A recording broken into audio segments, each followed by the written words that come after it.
మీరు చిన్నప్పటి నుంచి మీ పెద్దవాళ్ళు కూడా సముద్రంలోకి ఏటకపోయేవాళ్ళు, అవునా కాదా అని అడుగుతున్నా. ఎప్పుడైనా మీకు సహాయం చేయాలని ఏ ప్రభుత్వమైనా ఆలోచించిందా అని మిమ్మల్ని అడుగుతున్నా. మొట్టమొదటిసారిగా మిమ్మల్ని గురించి ఆలోచించిన వ్యక్తి నందమూరి తారక రామారావు గారు. ఆ తర్వాత నేను ముఖ్యమంత్రి అయిన తర్వాత నేను చూశాను మిమ్మల్ని. సముద్రంలో వేటగా నిలిచిపోతే పూట గడిచే పరిస్థితి లేదు. అందుకే నేను ఆ రోజుల్లో సమైక్య ఆంధ్రప్రదేశ్లోని 31 కేజీల బియ్యం వేట సమయంలో మీకు అందజేసిన వ్యక్తి నేనేనని చెప్పి మీ అందరికీ తెలియజేస్తున్నా. ఇంకో పక్క ఓసారి సముద్రంలో తుఫాన్లు వస్తాయి. తుఫాన్లు వస్తే 1 రోజు 2 రోజులు కాదు, తుఫాను రాకుండా ముందు వచ్చిన తర్వాత కూడా సముద్రంలోకి పోలేరు. అందుకే 50 కేజీల బియ్యం సహాయాన్ని రెట్టింపు చేసిన ప్రభుత్వం తెలుగుదేశం ప్రభుత్వం, గుర్తుపెట్టుకోవాలి. మళ్ళీ 2014-15 ఆ రోజు మళ్ళీ ఆలోచించాను. 2000తో ప్రారంభించాను. 2016-17 మళ్ళా 4000కు పెంచాను. 2019 10,000కు పెంచాను. అదే 5 ఏళ్ళు ఇచ్చారు తప్ప ఒక్క పైసా కూడా మీకు ఇవ్వలేదు, అవునా కాదా అని మిమ్మల్ని అడుగుతున్నా. ఈరోజు మీ ప్రభుత్వం వచ్చింది, మళ్ళీ 10,000 నుంచి 20,000 చేసిన ప్రభుత్వం ఈ ప్రభుత్వం. నేను ఇక్కడతో ఆగడం లేదు. సముద్రం మీ పక్కనే ఉంది. సముద్రంలో అపారమైన సంపద ఉంది. ఆ సంపదను ఉపయోగించి మిమ్మల్ని అందరినీ పేదరికం నుంచి పైకి తెచ్చే బాధ్యత ఈ ప్రభుత్వానికి హామీ ఇస్తున్నా. మామూలు కాదు. 1053 కిలోమీటర్లు సుదీర్ఘమైన తీరం మన సంపద, మన బలం. లక్షలాది మత్స్య కార్మికులు జీవనోపాధి పైన ఆధారపడుతున్నారు.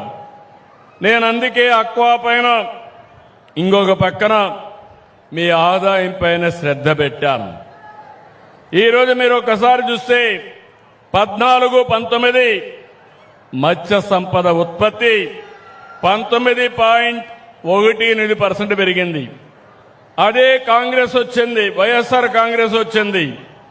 19-24 మధ్యలో 4 రెట్లు పడిపోయింది.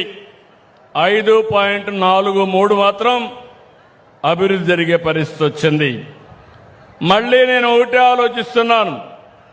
రాష్ట్రంలో వ్యవసాయం తర్వాత, నిర్మాణ రంగం తర్వాత ఎక్కువ ఆధారపడేది మత్స్య సంపద పైనే మీరు ఆధారపడుతున్నారు. రాష్ట్రం ఆధారపడతా ఉంది. ఈరోజు మొత్తం దేశంలో 28% చేపలు ఎగుమతి చేస్తా ఉంటే దాంట్లో 38% మన రాష్ట్రం నుంచే చేస్తున్నాం. దేశంలో రొయ్యల ఉత్పత్తిలో 80% ఆంధ్రప్రదేశ్ నుంచే ప్రపంచానికి ఎగుమతి చేస్తున్నామంటే అది ఆంధ్రప్రదేశ్ సత్తా. అందుకే దావోసు పోయినా జగన్మోహన్ రెడ్డి గారి నామస్మరణే, లేదు ఎక్కడన్నా శివనవరాత్రులు, దసరా నవరాత్రులు జరుగుతున్నాయి, అమ్మవారి దేవస్థానానికి పోతే అక్కడ కూడా బట్టలు ఇవ్వడానికి వెళ్ళినా సరే అక్కడ జగన్మోహన్ రెడ్డి గారి గురించి మాట్లాడటమే. ఎక్కడన్నా వినాయకుడి మండపాలు ఉంటాయి, మామూలుగా వినాయకుడి విగ్రహాలు ప్రతిష్ఠించినప్పుడు మామూలుగా వినాయక చవితి సందర్భాల్లో అక్కడికి వెళ్ళినా జగన్మోహన్ రెడ్డి గారిని గణేష్ నవరాత్రుల సందర్భాలు అక్కడికి పోయినా జగన్మోహన్ రెడ్డి గారి గురించి మాట్లాడటమే. కాబట్టి అది బహిరంగ సభ, అసెంబ్లీనా, ఒక ప్రైవేట్ కంపెనీకి సంబంధించినటువంటి ప్రారంభోత్సవమా, లేకపోతే ఒక ప్రెస్ మీటా, ఏది వచ్చినా సరే నోటి వెంట జగన్మోహన్ రెడ్డి గారి నామస్మరణ తప్ప మరొకటి కనిపించేటువంటి పరిస్థితి లేదు. అయితే జగన్మోహన్ రెడ్డి గారి గురించి ప్రతి దగ్గర రాజకీయ మాటలు, ఆయన చేస్తున్నటువంటి విమర్శలు ఆయన బరి తెగించి మాట్లాడడానికి ఈరోజు నిదర్శనంగా కనిపిస్తున్నాయి.